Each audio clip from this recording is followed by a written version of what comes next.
17. Podemos ler? Clamei a Deus com a minha voz, a Deus levantei a minha voz, e Ele inclinou para mim os ouvidos. No dia da minha angústia busquei ao Senhor, a minha mão se estendeu de noite e não cessava. A minha alma recusava ser consolada. Lembrava-me de Deus e me perturbava. Queixava-me e o meu espírito desfalecia. Sustentaste os meus olhos vigilantes. Estou tão perturbado que não posso falar. Considerava os dias da antiguidade, os anos dos tempos passados. De noite chamei à lembrança o meu cântico, meditei em meu coração e o meu espírito investigou. Rejeitará o Senhor para sempre e não tornará a ser favorável? Cessou para sempre a sua benignidade, acabou-se já a promessa que veio de geração em geração? Esqueceu-se de ter misericórdia, ou encerrou ele as suas misericórdias na sua ira?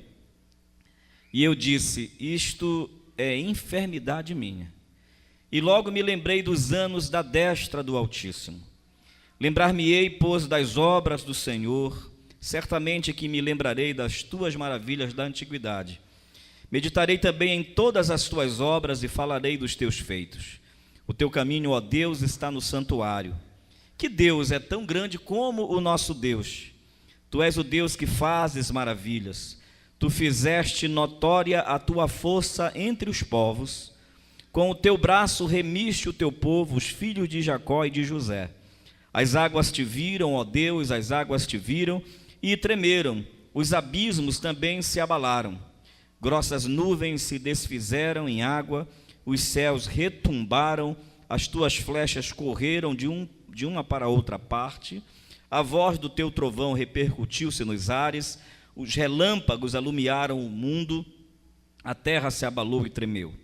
Pelo mar foi o teu caminho, e tuas veredas pelas grandes águas, e as tuas pegadas não se conheceram. Guiaste o teu povo como a um rebanho, pela mão de Moisés e de Arão.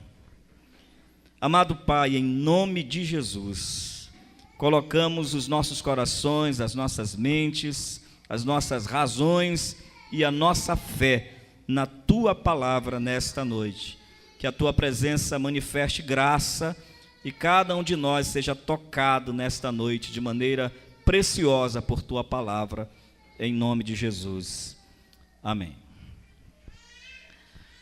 Hoje eu começo então pensando no ser humano como um ser psicológico. Essa tríade corpo, alma e espírito se encontram aqui nesta noite em você. Você é corpo, você é fisiologia, você é biologia. Você tem sangue correndo dentro das suas veias. Você sente dor de cabeça. Você sente dores por causa de todas as terminações nervosas que você tem. Quando você toca em alguma coisa, você sente dor.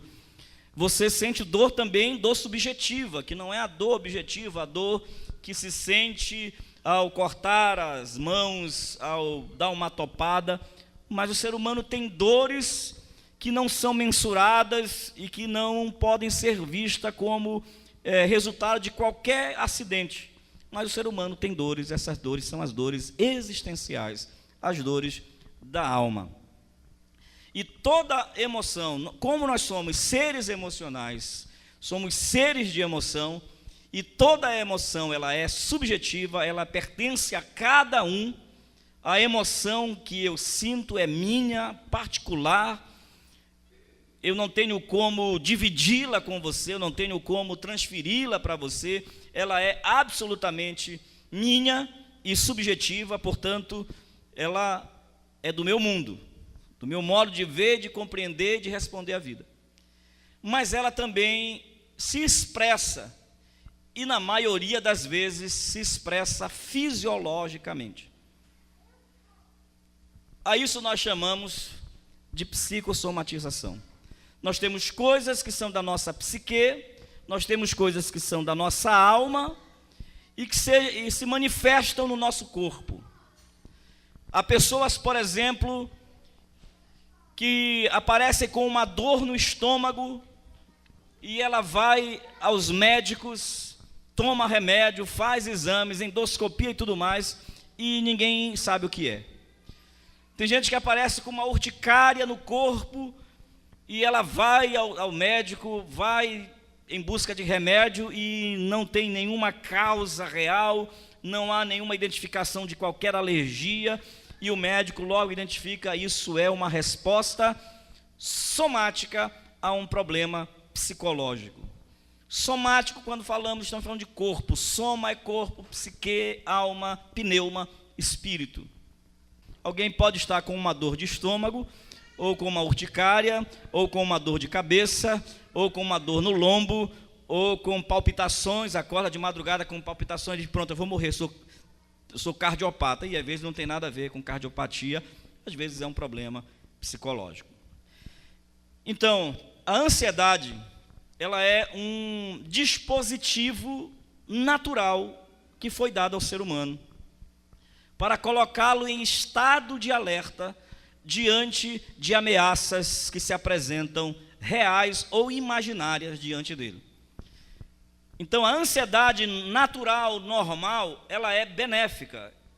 Por exemplo, quando você sai pela rua sozinho, que você enxerga ao longe alguém que vem com uma bicicleta, com uma mochila, e que tem aquela cara suspeita daqueles que param e mostram o revólver para a gente ver se é bonito ou não, e em troca disso eles querem levar o nosso celular, porque afinal de contas eles mostraram a arma, então eles têm direito de levar o celular, não é? Então, principalmente se você já passou por uma experiência dessa, você vai ter uma resposta ansiosa diante do fato. O que vai acontecer? O coração vai logo disparar, taquicardia, dá logo uma suadeira. Alguns têm vontade de sair correndo, alguns não conseguem nem sair do lugar. Se de repente você está na sua casa deitado e alguém numa brincadeira grita fogo, ou brincadeira, né? Em resposta a isso, você desperta com o coração palpitando, acelerado, e já vai procurar alguma coisa para tentar descobrir o que está acontecendo. Isto é natural do ser humano, uma resposta orgânica, porque o seu coração dispara, uma resposta a um perigo eminente, real, verdadeiro que está diante de você.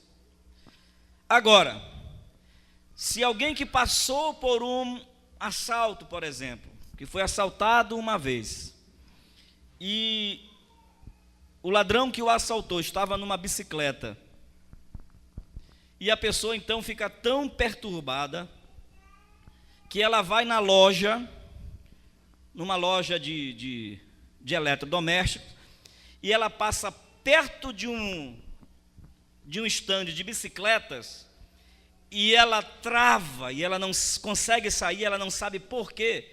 Aí já há uma denúncia de um transtorno de estresse pós-traumático. Ela está sendo imobilizada a partir de uma lembrança, de uma âncora de lembrança, que a leva de volta ao evento traumático. Então ela nunca mais anda de bicicleta, mas não é só isso. O filho pede uma bicicleta, quando ele diz, me dá uma bicicleta, ela sai logo, ela não quer nem ouvir falar de bicicleta.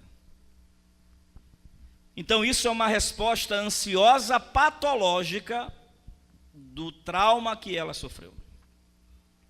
Uma pessoa está no meio do shopping, rodeado de muitas pessoas, e daqui a pouco ela sente a sensação, ela tem a sensação de que ela vai ficar louca, de que ela vai morrer ali no meio. É do nada, pá, de repente. E a pessoa não sabe o que fazer. Fica ali travada, não consegue se mexer, alguém vem, a cerca e a leva. Depois de 20, 30 minutos isso passa, e ela imagina, isso aí é bobagem. Só que depois ela começa a imaginar que ela vai ficar louca, que ela vai ter aquilo novamente. Então aí já começa a se imaginar um transtorno chamado síndrome do pânico. A síndrome do pânico, a fobia, o medo, a TAG, que é o transtorno de ansiedade generalizada, o TEPT, que é o transtorno de estresse pós-traumático, o TOC, que é o transtorno obsessivo compulsivo, o estresse, todas essas coisas são desdobramentos da ansiedade. Uma pessoa ansiosa, naturalmente, aquela que responde com um pouco mais de medo, de critério diante dos perigos, ela é uma pessoa mais cuidadosa, mas não significa dizer que ela é adoecida. Mas quando a pessoa ela está sofrendo do transtorno da ansiedade, ela pode entrar num ambiente como esse, e o desejo dela é sentar bem na porta, porque caso aconteça alguma coisa, ela vai sair correndo, vai ser a primeira que vai correr. A claustrofobia, a aracnofobia, todas essas fobias acabam sendo resultados de uma ansiedade. Então, queridos, a palavra ansiedade, etimologicamente falando, ela vem de uma raiz grega que significa estrangular. É um estrangulamento, é um sufocamento, é uma restrição, uma opressão. Ela vem da mesma raiz da palavra angústia. Angústia é um mal inominável, uma sensação de inquietação que não se sabe nominar. E essa é da raiz germânica ang, que significa estreitamento ou contrição. Desconforto, falta de ar, opressão e pânico são palavras da mesma raiz etimológica da palavra ansiedade. Ansiedade natural é a capacidade de antecipar o perigo, e isso é um comportamento de preservação da espécie. Se houve um disparo de um alarme, o que é que a gente imagina? Estão roubando o carro, estão roubando a casa. Então, há uma aceleração do coração e há uma resposta a isso. A ansiedade também pode nos fazer,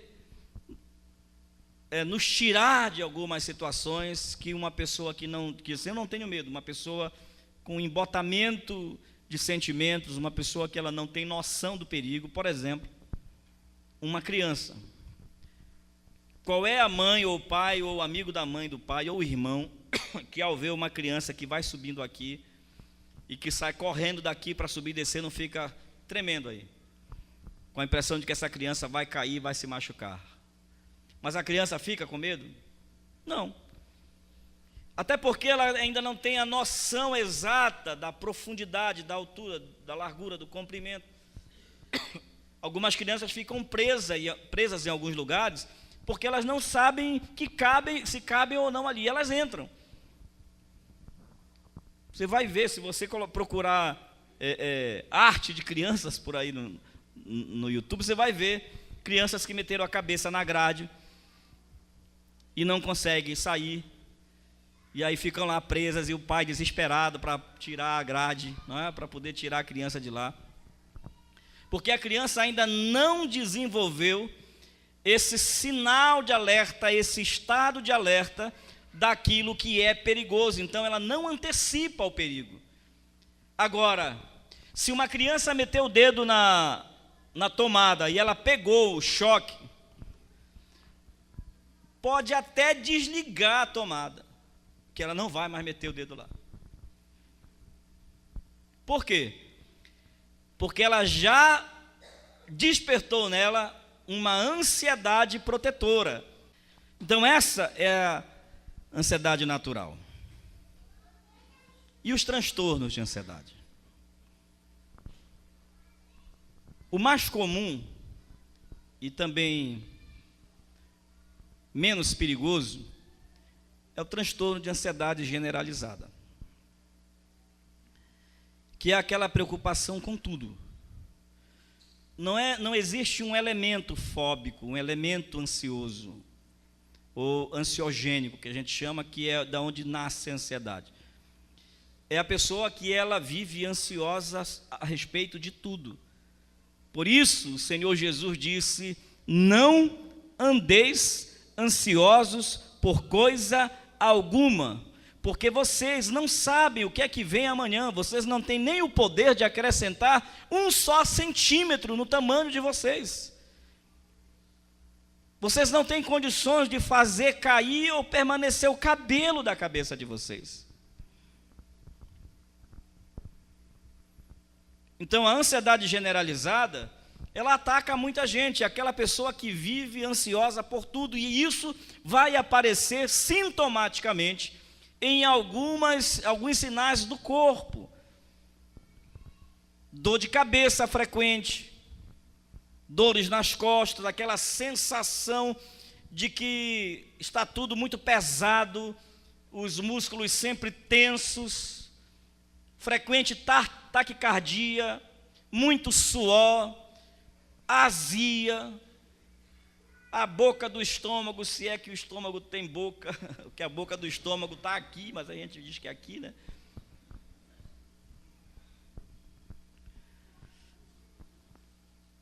Aquela sensação de dormência, de desânimo às vezes, de acreditar que tudo vai dar errado. O telefone toca e a notícia que vai vir sempre é uma notícia ruim. Então, os transtornos de ansiedade, e especialmente o TAG, que é o mais comum, que está presente em muitas pessoas, é essa sensação de desconforto em todos os momentos da vida, que também tem esses sintomas, mas você vai ter a síndrome do pânico, algumas acompanhadas de agorafobia e algumas não. Agorafobia é o medo de estar em espaços abertos e com muita gente, você fica numa sensação de que todo mundo está te olhando. Existe também o medo de falar em público, de você imaginar que você vai ser colocado para falar lá na faculdade daqui a um mês e você já fica sofrendo desde o mês passado.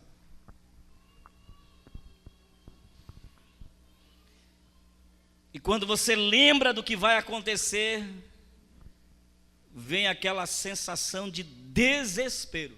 Imagine aquela pessoa que vai para apresentar o trabalho na faculdade e ela é acometida de uma vontade louca de rir. E ela fica lá na frente e acha e ri, tem que tirar ela para ela continuar rindo, daqui a pouco ela começa a chorar.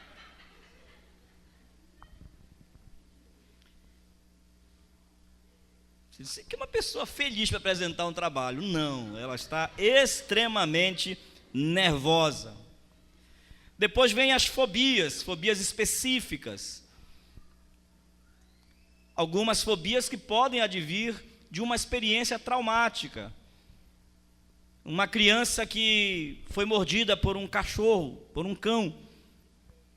Enquanto criança pode desenvolver um medo do animal que ela não consegue olhar mais. Ou ela presenciou uma cena da mãe fugindo desesperada, tendo um ataque de pânico com relação ao animal. E ela pode, por tabela, receber isso na sua vida. Mas vamos ver aqui em Davi, aliás, não é Davi, em Asaf, o que é que ele está dizendo do seu sofrimento. Versículo 2. No dia da minha angústia, busquei ao Senhor. Ele está dizendo que teve um dia que ele estava numa angústia, numa ansiedade. É a mesma raiz. No dia da minha angústia, no dia da minha ansiedade, a única coisa que ele conseguiu fazer foi buscar a Deus. E ele narra isso, e olha só o que acontece com ele. A minha mão se estendeu de noite, e não cessava a minha alma recusava a ser consolado.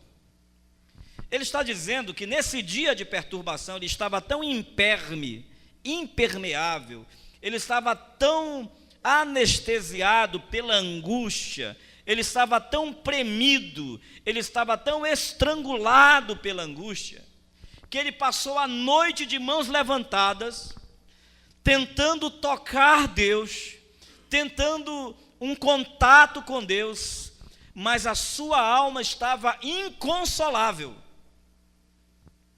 Não havia, parece-me que, uma via de acesso a Deus. Ele não conseguia se comunicar com Deus. E o pior, irmãos, porque isso acontece com qualquer um de nós. Aquela sensação que nós temos que a gente está tão aflito e que Deus se tornou indiferente à nossa aflição. E ele diz assim: eu me lembrava de Deus e me perturbava. Até lembrar-se de Deus estava trazendo perturbação.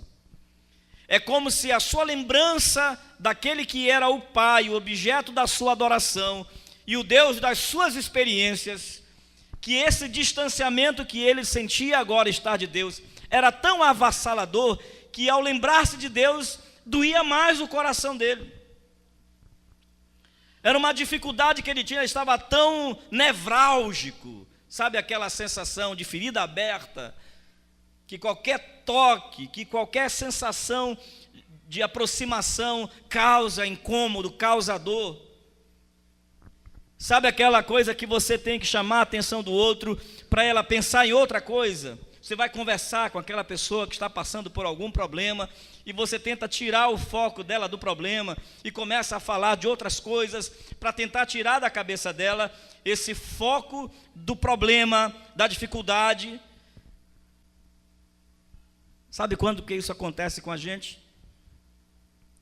É quando cessam as nossas possibilidades. É quando o limite está tão diante de nós que a gente diz: agora não tem mais jeito. Por exemplo, na morte de alguém, no falecimento de uma pessoa, o que você vai falar com Deus?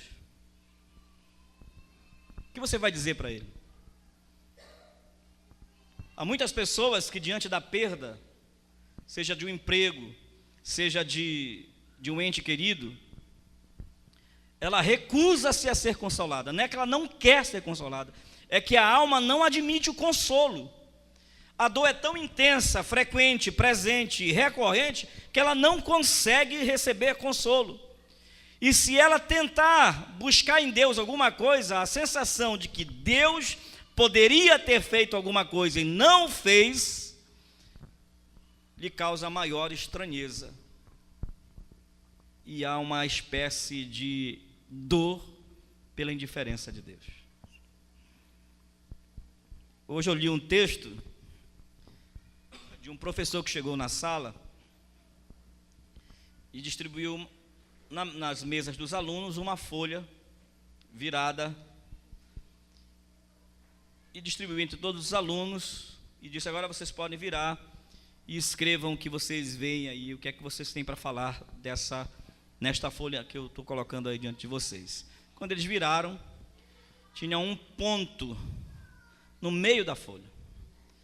Só vocês podem viajar, escrevam o que vocês quiserem. E quando ele recolheu os textos, o papel de todo mundo, e ele foi ler, e todos escreveram alguma coisa a respeito do quê? Do ponto. Não havia nenhum comando que era para escrever a respeito do ponto, mas todos escreveram a respeito do ponto. E o professor disse: interessante, né? Todos vocês discorreram algo sobre o ponto e nenhum de vocês escreveu sobre a folha em branco. Na maioria das vezes a gente tem essa mesma visão. Nós temos um mundo ao nosso redor, mas os nossos olhos se focam em cima daquele ponto chamado ponto nevrálgico. A gente passa por um problema e ele ganha uma dimensão tão avassaladora na vida da gente que a gente esquece que ao nosso redor está o cuidado de Deus. Às vezes é um ponto, às vezes é um dia de angústia, um problema que a gente tem com alguém e a gente diz, eu não aguento mais, e a gente esquece de tudo ao redor. O salmista, ele se queixa, e diz, eu lembro de Deus e me perturbo, então me queixo. E agora, enquanto eu me queixo, a minha dor e a minha angústia sai dos níveis da alma, dos afetos, do sentimento, da vontade. Ela entra para uma dimensão mais profunda ainda. Ele diz, o meu espírito se desfalece. Eu estou desmaiando diante do Altíssimo. A pneuma, o espírito é a sede da fé, onde Deus se revela a nós. A sua perturbação está tão grande que está comprometendo a sua fé. Ele lembra de Deus e se perturba. E o pior, ele deixa de lembrar de Deus como aquele que poderia ser o seu socorro, e ele começa a olhar para Deus com uma visão distorcida, porque a angústia, o problema, a ansiedade, a luta que muitas vezes nós enfrentamos, nos distorce a imagem de Deus, porque agora o que ele está falando é de um Deus carrasco. Ele diz, tu sustenta os meus olhos em vigília, ou seja, tu não deixa eu pregar os olhos. É como se Deus estivesse dizendo, agora tu vai sofrer, segura o olho dele quem não dorme. Tu me roubaste o sono, tu me tiraste o privilégio dos justos, que é dormir. Estou tão perturbado que agora eu não consigo nem verbalizar, não posso nem falar. Perde a voz, perde a racionalidade, perde o maior direito que um ser humano tem, que é o de dizer, que é o de falar, que é o de expressar. Deixa eu abrir um parêntese aqui. A maioria de nós talvez nem queira muito ouvir, no sentido de ouvir conselhos, de ouvir orientações, de ouvir pregações. Talvez a maioria de nós esteja mais desejosa de ser ouvido, porque a grande carência da humanidade não é de quem fale, é de quem ouça. A grande carência da igreja do nosso tempo não é de quem fale, porque tem um monte de gente falando na televisão, no rádio. Falar hoje é um artifício utilizado para levar-se adiante projetos, temas, ministérios, se projetar. Somos ensinados desde cedo a falar, a se expressar. Nesse caso, esse aqui não tem nem condições de falar, porque a lembrança de Deus para ele está perturbadora.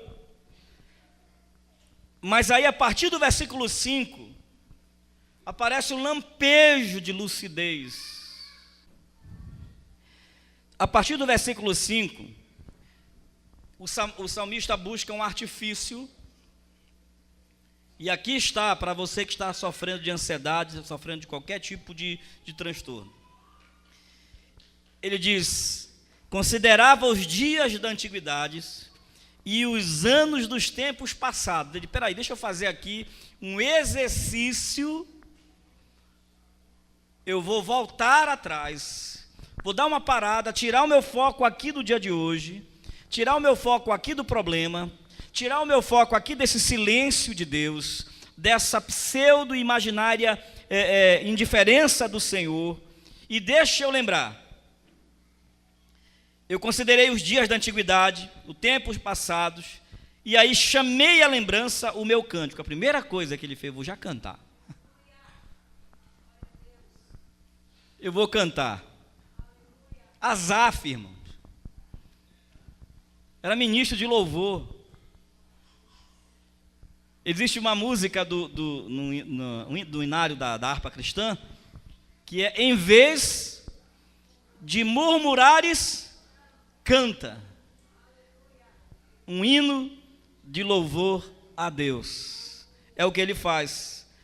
Chama à memória o cântico, lembra de uma letra, medita no coração, na letra, ele está ali cantando, meditando, pensando. A princípio, algo de esforço racional, ele está se esforçando para isso, meditando no coração, e lá no espírito há uma investigação, ou seja, já começa a haver uma revelação da graça de Deus lá no espírito dele. E ele pensa o seguinte: qual é a investigação? Espera aí, que Deus é esse que eu sirvo, afinal de contas? Será que é o Deus que rejeita para sempre? Será que é um Deus que caducou, se esclerosou, venceu a sua misericórdia, o prazo de validade do seu favor acabou? Será se ele não age mais? Será se ele não vai tornar a ser favorável? Espera aí, tem alguma coisa errada. Versículo 8, ele diz: porventura cessou para sempre a sua benignidade? Será que acabou isso? O negócio de ser benigno para Deus acabou? Acabou-se já a promessa que veio de geração em geração. Os meus pais, os pais dos meus pais, os avós dos meus pais, os bisavós, os tataravós, tinham promessas que estavam sendo transmitidas de geração em geração, chegou até mim. Será que agora acabou o prazo de validade das promessas de Deus? Versículo 9. Será que Deus teve um princípio de Alzheimer e esqueceu-se de ter misericórdia? Será que Deus sofreu uma crise de identidade e esqueceu que Ele é o Deus das misericórdias? Será que Deus esqueceu que é misericordioso? Isso é uma investigação do salmista. Ele está investigando isso, ele está buscando essas razões. Ou encerrou ele as suas misericórdias na sua ira? Será se ele ficou tão irado, tão chateado, que ele teve uma crise e reprimiu a sua misericórdia na sua ira? Olha, aqui há uma pausa. Dizem que essa palavra selá, que tem aí nos Salmos, dizem, né? Ninguém tem certeza. Ela é uma notação musical, como se fosse uma pausa que tem numa notação musical. E aí ele para, ele diz: espera aí, eu estou doente. Isso é enfermidade minha. A primeira coisa, querido, admita que não é Deus, é você. Que Deus não mudou, Ele continua o mesmo. Que a misericórdia de Deus ainda age, que Deus ainda é misericordioso, que Deus ainda é bom, que Deus é bom para sempre, que Deus é eternamente bom, que Deus não tem uma bondade que vá ser vencida, que está no caráter do próprio Deus ser bom, misericordioso e amoroso. Isso aí é enfermidade da minha cabeça, é o que ele está dizendo, querido. Isto é enfermidade minha. E aí logo veio um turbilhão de lembranças na cabeça dele. Logo me lembrei dos anos da destra do Altíssimo. Ele se lembrou de tudo que Deus houvera feito com o povo de Israel. Ele começou a se lembrar do dia que o Mar Vermelho foi aberto ao meio para o povo de Israel passar. Ele se lembrou de quando Deus foi misericordioso e arrancou da mão dos inimigos o povo de Deus. Ele começou a se lembrar, uma avalanche de lembranças começam a vir sobre ele, um borbulhar como se tivesse despertado uma fonte de lembranças, e a coisa que ele lembra é da ação da mão soberana do seu Deus. O nosso Deus não caducou. E olha o que ele lembra: lembrei-me, pois, das obras do Senhor. Certamente que me lembrarei das tuas maravilhas da antiguidade. Ele vai buscando memória, ele vai lembrando das maravilhas do Senhor. Hoje, queridos, se nós não conseguirmos lembrar, pegue a Bíblia, vai ler, tem um monte para contar para você. E ele narra: eu vou meditar em todas as tuas obras e vou falar dos teus feitos. Eu não só vou lembrar, eu vou meditar nisso tudo e eu vou organizar aqui uma forma de falar disso para as pessoas. Número 1, o teu caminho, ó Deus, está no santuário. É na casa de Deus. É lá no lugar santo, onde nós encontramos o Senhor. Segundo, que não existe Deus tão grande como o nosso Deus. Que Deus é Deus tão grande como o nosso Deus? Ele vai trazendo isso. Não existe nenhum Deus maior do que o seu Deus. Nenhum problema, nenhuma luta, nenhuma angústia, nenhum sofrimento, nenhuma ameaça, nenhuma crise é maior do que o nosso Deus. Tu és o Deus que fazes maravilhas. Olha só o estado que ele sai de assujeitamento, de patologização, de sofrimento, e ele vai para uma escada de glória, quando ele vem e diz: tu fazes maravilha, tu fizeste notória a tua força entre os teus povos. Ele está lembrando do que Deus houvera feito entre eles. Com o teu braço tu remiste o teu povo. Ele lembrou do dia que Deus tirou do Egito o povo de Israel, com a sua mão poderosa, envergonhando a Faraó e subjugando no mar todos os seus cavaleiros. Os filhos de Jacó, de José. Ele dá mais uma pausa. É como se ele começasse novamente, diz: as águas te viram, ó Deus. As águas te viram e tremeram. Os abismos também se abalaram. Ele está dizendo que ele está trazendo à memória, que ele está enxergando aqui diante dele. É o dia que o povo de Israel estava na frente do Mar Vermelho. E quando eles veem, o mar se vê diante do Senhor Todo-Poderoso, e o mar abre e diz: o chefe mandou, pode passar vocês. Daqui para frente, queridos, eu não preciso ir até lá.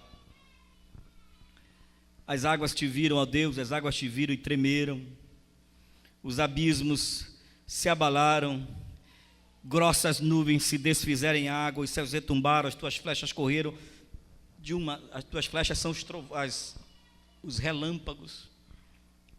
Ele está vendo Deus agora em tudo quanto é lembrança dele.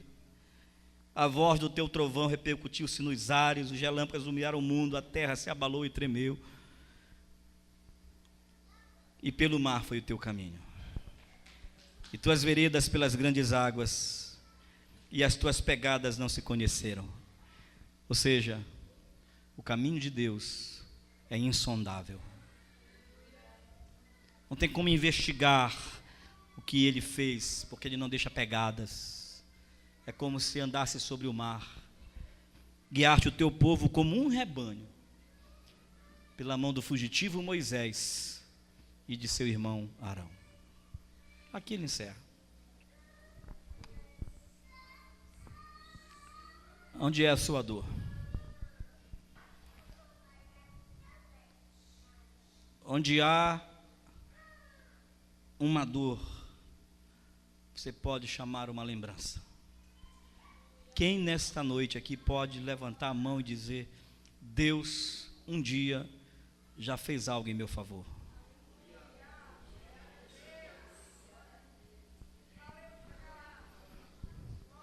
Quem já viu Deus fazer alguma coisa por alguém aqui? Quem já viu Deus curar uma pessoa? Qualquer coisa que a gente falar a respeito do que Deus pode fazer, mesmo que Ele ainda não tenha feito, em nós podemos chamar a memória e dizer: eu já vi Deus fazer isso. Eu já vi Deus levantar do nada e colocar sobre o tudo aquele que nada era. Eu já vi Deus curar pessoas de câncer.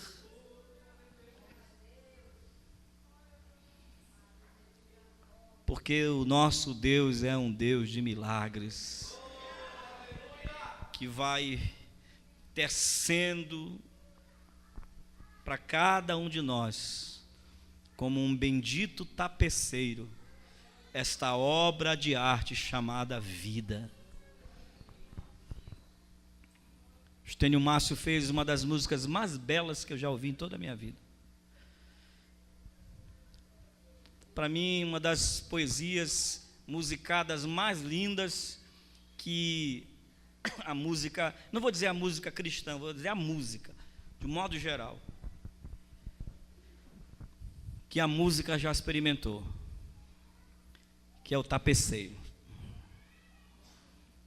Ele diz: tapeceiro, grande artista, vai fazendo o seu trabalho, trança voltas, 1000 desvios, sem perder o fio. Tapeceiro não se engana, sabe o fim desde o começo. Ele ainda diz assim, acho que é uma das partes mais lindas: minha vida é obra de tapeçaria, traçada de cores alegres e vivas, que fazem contraste no meio das cores nubladas e tristes. Se você olha do avesso, nem imagina o desfecho. Você nem consegue imaginar. Mas quando se olha pelo lado certo, todas as cores da minha vida dignificam a Jesus, o tapeceiro. Então aquelas cores nubladas, aqueles momentos de ansiedade, de depressão, de angústia, de medo, de sofrimento, de desemprego que você passou, foram as linhas